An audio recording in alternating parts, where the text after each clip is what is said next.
The search continues today for the man accused of knocking out comedian Andy Dick. According to NOLA.com, he was attacked after a performance at One-Eyed Jack's on Toulouse Street on Saturday morning. A singer performing with Dick says an unidentified man sucker punched him as they were getting into an Uber.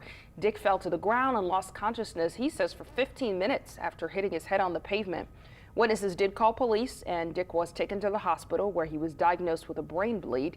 If you or someone you know has more information on that unidentified man, call police.